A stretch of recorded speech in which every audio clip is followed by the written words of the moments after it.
ആ എൻ്റെ എൻറോൾമെന്റ് അവിടെ വെച്ച് അവരുടെ വീട്ടിൽ പോയിട്ടാണ് അങ്ങോട്ട് പോയത്, സുരേഷ് അണ്ണൻ്റെ. അന്നേരം അവർ ആ പുതിയ വീട്ടിലോ, പഴയ വീടാണ് അവർ വാങ്ങിച്ച് പുതുക്കുക ചെയ്തതെന്ന് തോന്നുന്നു.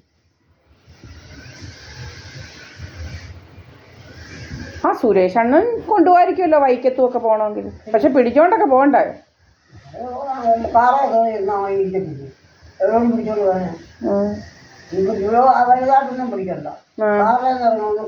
തലച്ചോറിനൊന്നും ഒരു ഓർമ്മക്കുറവൊന്നും ഇല്ലല്ലോ രാജവഞ്ചിക്ക്.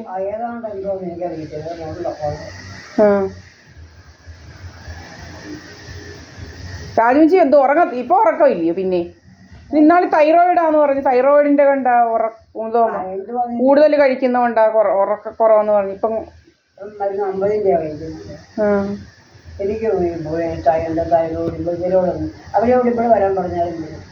അവരോട് ഇവിടോട്ട് വന്നോ, എടുത്തോണ്ട് പോകാൻ പറയല്ലോ. ഞാൻ നോക്കിക്കൊണ്ട് വരാം നമ്പര്. എടുത്തോണ്ട് പോകാം, അതാ നല്ല. ഇനി അമ്മയെ വലിച്ചോണ്ട് അവിടെ വരെ പോകാൻ വേറെ ജോലിയൊന്നുമില്ല. അവരിവിടെ വന്ന് എടുത്തോണ്ട് പോട്ടെ. അതിന് ഇനി എക്സ്ട്രാ പൈസ ഉണ്ടോ വരുന്നതിന്?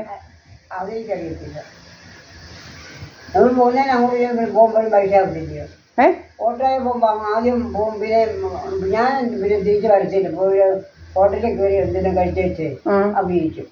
2 പ്രാവശ്യം പോകത്തില്ല ഞാൻ. പിന്നെ 1 മണിക്കൂർ ഇവിടെ കണ്ടില്ലേ പോലെ കെട്ടിയില്ല അവിടെ കയറ്റില്ല പുറത്ത് വെക്കാം. ഞാനായിട്ട് ഹോട്ടലിൽ നിന്ന് കയറിയേ 2 ദോശ കഴിക്കും, ചായയും കുടിക്കും, എന്നിട്ട് അവിടെ ഇരിക്കും. ഇവരവിടെ ചെന്നിരിക്കും. ഒരു 1.5 മണിക്കൂർ കഴിഞ്ഞ് ഏതാണ്ട് കഴിഞ്ഞ് പിന്നെ ബ്ലഡ് എടുക്കത്തുള്ളൂ. ഇവിടെ വരെ പിന്നെ ഓട്ടോയും പിടിക്കും. രാജവഞ്ചി എന്തോ നോക്കാം, പ്രീത കൊണ്ടുപോയോ?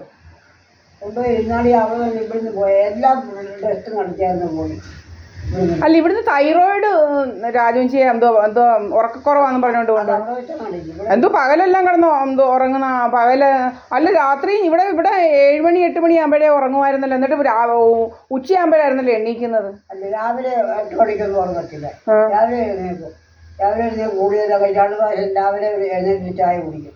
അത് കഴിഞ്ഞ് പിന്നെ എല്ലാം ഉണ്ടാക്കി വെച്ചിട്ട് പോയി കുളിക്കും. പിന്നെ വന്നാലുടനെ ഒരു ചായ കുടിക്കും. ഇതല്ലേ അവിടെയും ഇത് തന്നെ അവിടെയും ചെയ്യാമല്ലോ. പിന്നെന്തുവാ തൃശ്ശൂരല്ലേ ഇപ്പം? അവരല്ലേ കൊടുക്കുന്നത് ചോറൊക്കെ? ചോറാണോ കഴിക്കുന്നത്? കുഴപ്പമൊന്നുമില്ല.